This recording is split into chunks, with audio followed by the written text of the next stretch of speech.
now you get big back.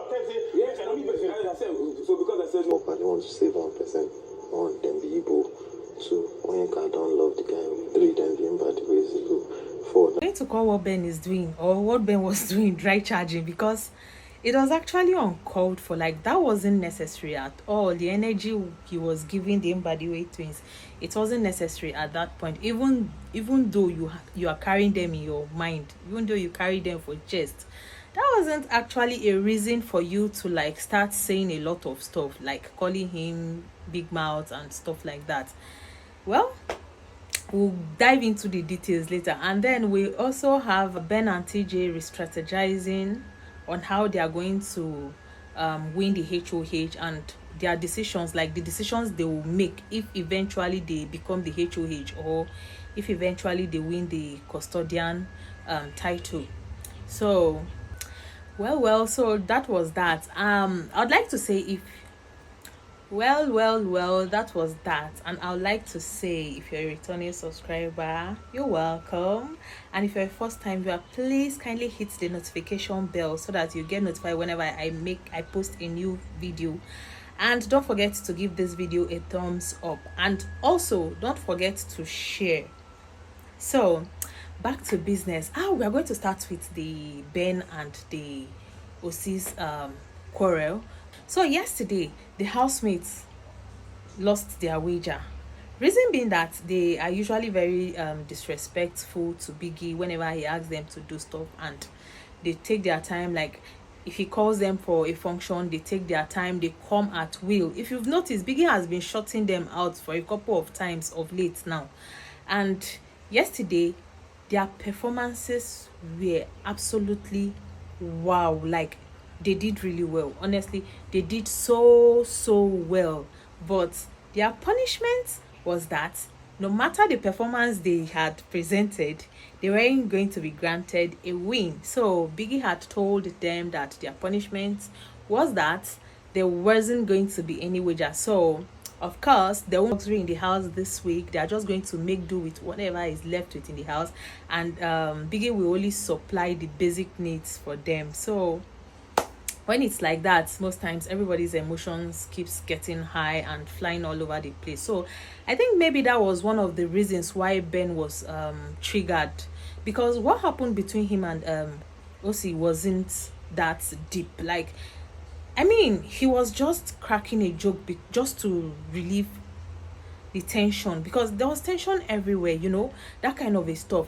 And Ben was actually giving a microphone infringement warning based on one of the reasons that's the microphone infringement warning was actually painful to Ben, because he felt they had just lost their wager, and microphone infringement was one of the reasons why they lost their wager. Like, it's one of the rules most housemates are found guilty of.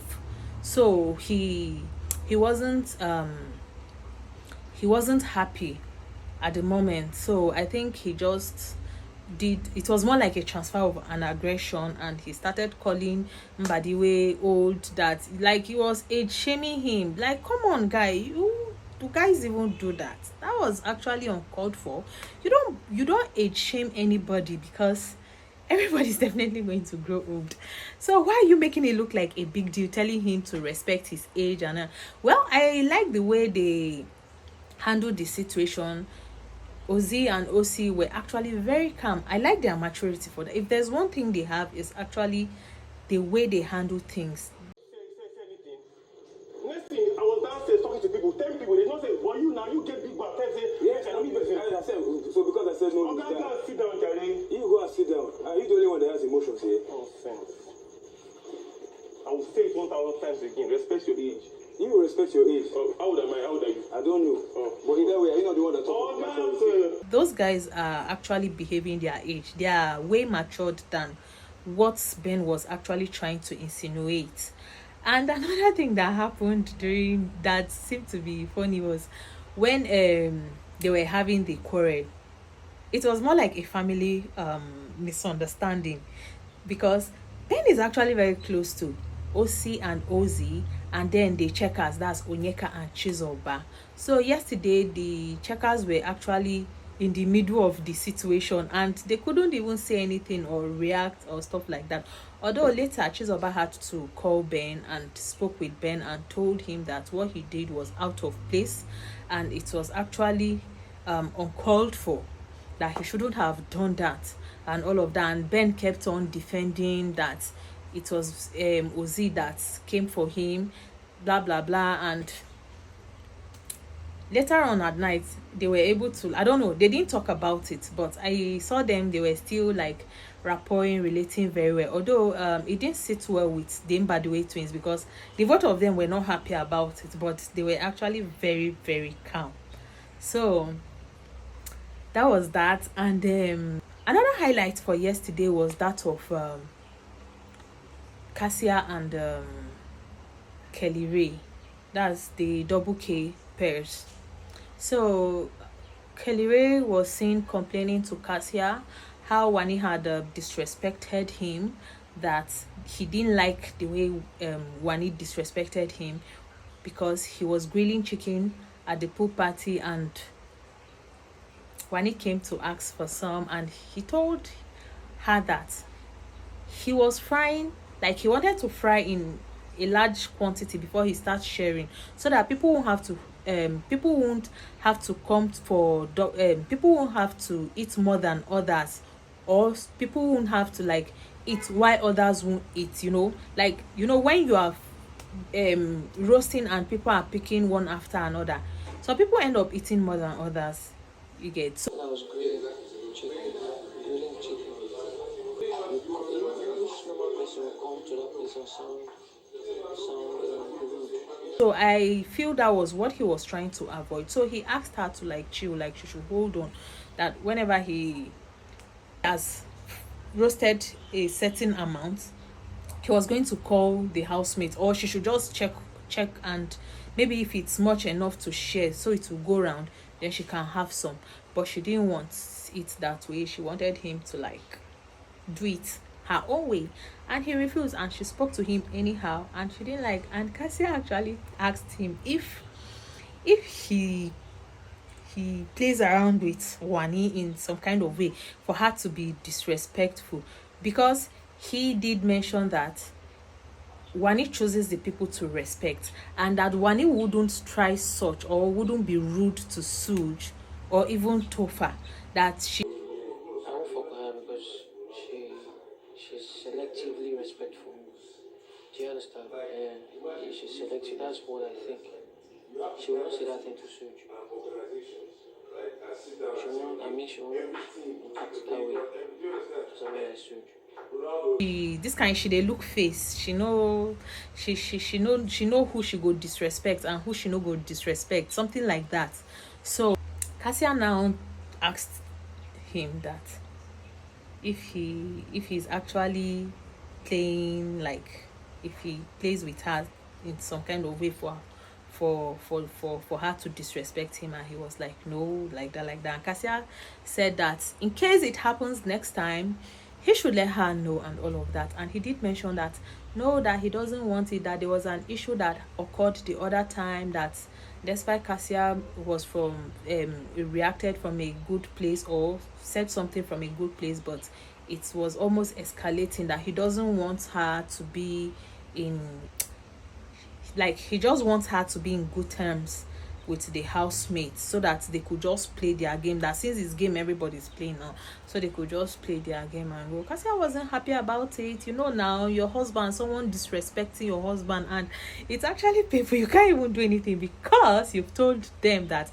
he is your bestie, not even your boyfriend, not to even talk of your husband. So it didn't sit well with her, but she just had to like swallow it. And so that was that.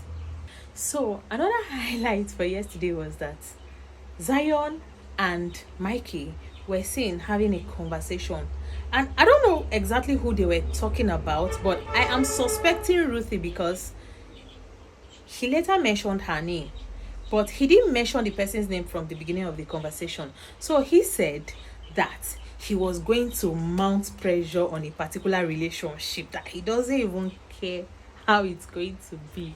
That he will just enter, he will just choke head, that he doesn't really care what's going to happen. Like whatever wants to happen, let it happen. So guys, are we expecting some ship breaking or some ships capsizing? Because this guy, the way he was saying that thing yesterday, though he didn't mention the particular ship he wanted to put asunder.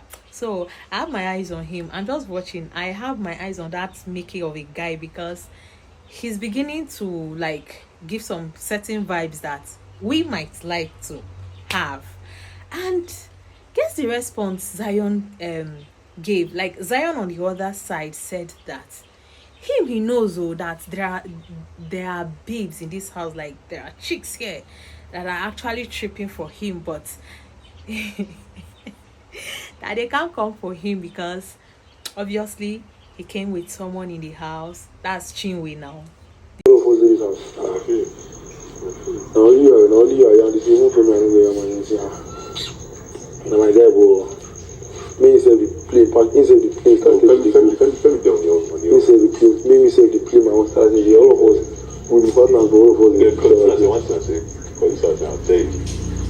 I don't say for me, girls they really like me, but they don't feel make move because yes, no, that was so deep.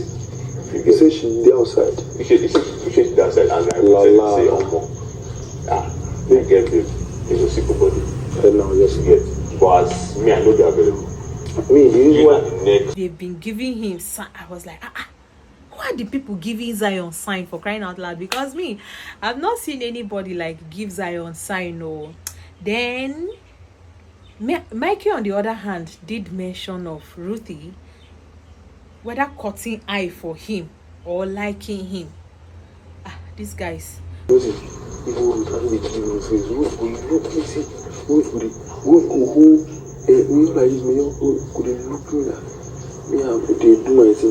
Whether cutting eye for him or liking him, that even there was a time that Ruthie gave him meat, a piece of meat, and gave him some kind of look. I don't know if it's some bombastic side eye or something. I really don't know, but he did mention of Ruthie giving him some kind of looks and that he wanted to even kiss her and stuff like that, but he did not do that again. Why did he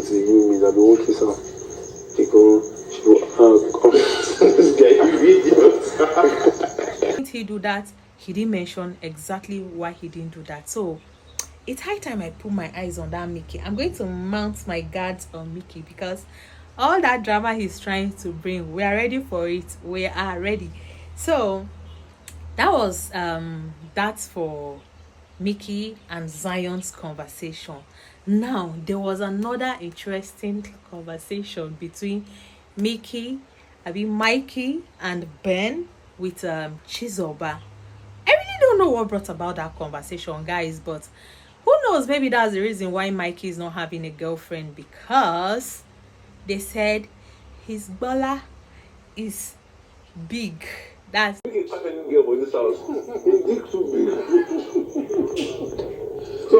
even you the guy, and that was it. She's small. I just you know what doing the bath.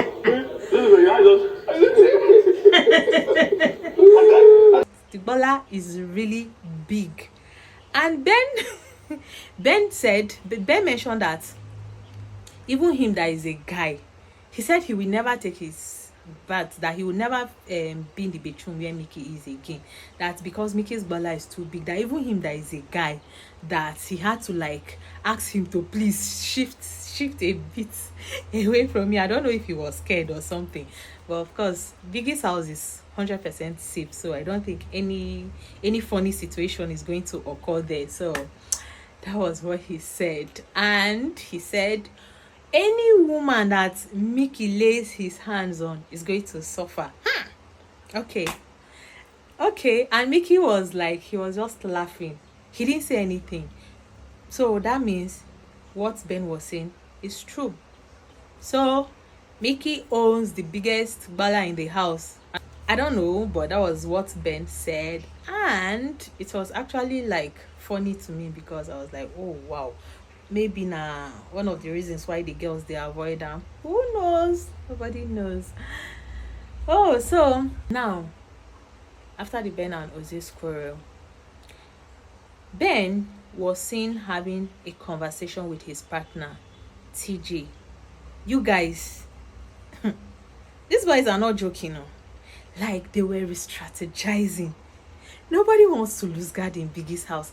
They were re-strategizing, and I think I like the idea because most of them are loose guarding. It's like they are forgetting exactly why they are on the show. They don't know why they are there. They are doing a cliques alliance, forgetting that they need to vote out the strong contenders for them to remain in the house. They are forming alliance and all of that. Well, what do I know? I'm not on the show. I'm only a fan of the show. So Ben and TJ were discussing, and they were like, in fact, they are already canvassing for votes because their intention is to be the next HOH. So they said it's either they become the next HOH, that's the head of house, or they want to be the custodians. Like they want to win the custodian challenge to enable them stay another week free in the big brother's house.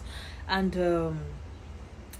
TJ did mention of something that kept me wondering, like,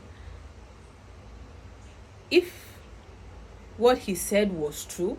But on the other hand, I would excuse him for that because I've heard a couple of housemates, even on the previous episode, or on the previous seasons, even on the previous seasons of the Big Brother Naija, saying that it's a different thing when you are watching the show and it's a different thing when you are on the show. And he said that the MBADIWE twins and the checkers are forming an alliance of because they are of a particular tribe, and that's why they are forming alliance and protecting each other. Want them be able to, when you don't love the guy, three them be MBADIWE for that. They are their strongest allies now as the moment. After them, so they go corner those girls, con the top brother, sister, all the Igbo things. So they always use all those girls now. And TJ was trying to like let Ben know that when the time comes, he was going to put one of them up from that their clique. He was going to put one of them up for eviction. Remember when Ndines were evicted? It didn't sit well with them because the Ndines were also from the MBADIWE's clique. Them, I don't know if there's a name for them, Sha, but they are in that clique. So TJ has already said if they are going to be HOH and they are giving the powers to save or to replace, definitely they are going to save. And any of their own friends from the other side is up, they are definitely going to save the person and replace the pairs with the MBADIWE twins or the checkers.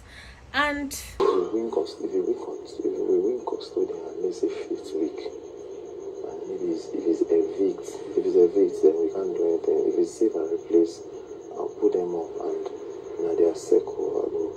I could just tell, I know as I go arrange and where they go, most like the people where they don't get beef with, now I will go meet.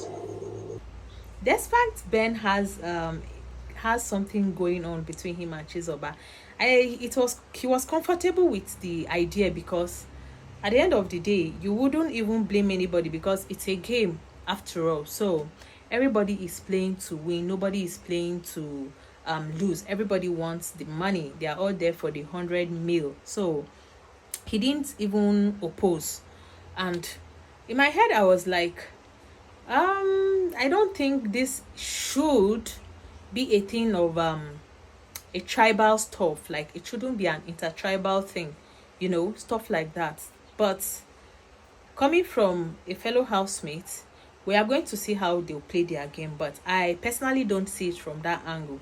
I think they just connected and coincidentally they are from the same tribe. So well, that's actually not a good thing to say or to think or to even assume. No, it's not a good thing to assume at all, because nobody's restricting anybody from interacting with any other person. Like, you have the right to interact and make friends with whoever you want to. So for him to say that it's because they are from a certain tribe, I think I don't buy that idea. But it is what it is. He has said what he wanted to say, and I think that was exactly what was on his mind. So that was that. And then we also have a part where Nelly was seen having a conversation with SOOJ. It wasn't really any serious conversation though, but SOOJ was eating and Nelly sat before him. They were having a conversation prior to when the camera focused on them, and Nelly was heard saying that, telling SOOJ that when he first came to the house, every girl wanted him. A lot of girls like to in the house, but I wasn't one of them. Really, I was like surprised because it shouldn't be coming from someone like Nelly. SOOJ wanted Anita in the first place. Nelly blocked it. Topher wanted Anita. Nelly still blocked it. Okay, I think Topher wanted Anita first. Nelly blocked it. SOOJ started coming close to Anita. Nelly still blocked it. And the guys were even complaining that why is she doing that? She should allow the girl, like she should make her decision or do whatever she wants to do. And then at some point it was looking like, because the guys were already saying it, and they were like lamenting, saying that, is it that she wants everything all for herself or what? Because initially she was like, her spec is not in the house, this one, but she was close to Ben, she was close to Topher. Then SOOJ wasn't really in the picture. SOOJ was more interested in Anita. Then I don't know, Nelly was now blocking space, all fronting her own self. And then SOOJ was like, okay, he now left Anita and started talking to her more, started talking to Nelly more, and then their friendship became like, they started becoming more closer. And that was when she now stopped being all over the place, just for Topher to later say that he likes Anita too. He even spoke to Biggie about it, that since Dami has left the house, as much he didn't have anything to do with Dami, but he was like, Dami was a friend and all of that he likes Anita and wanted to go for Anita. And that was how he now made a move again. And this time, because Anita was free and SOOJ, Nelly was occupied with SOOJ, then that was how come of Anita and Topher. And she coming to say that every girl wanted SOOJ is actually funny, because just 1 week in the house and you say every girl wanted SOOJ. Everybody was just getting to know everybody. So why will you say every girl wanted SOOJ except you, whereas you were the one who wanted SOOJ? You wanted SOOJ and you wanted Topher all to yourself. At some point she was even liking Mayor. So I really wonder where the other girls who were liking SOOJ were coming from, except her, because she said except her. So that was that for yesterday's highlights on Big Brother Naija season 9, No Lose Guard. Thanks for tuning in with Karaoke. Please don't forget to give this video a thumbs up, and if you're first time viewer, kindly hit the subscribe button so that you get notification whenever I post a new video. Thanks for watching, guys. Bye.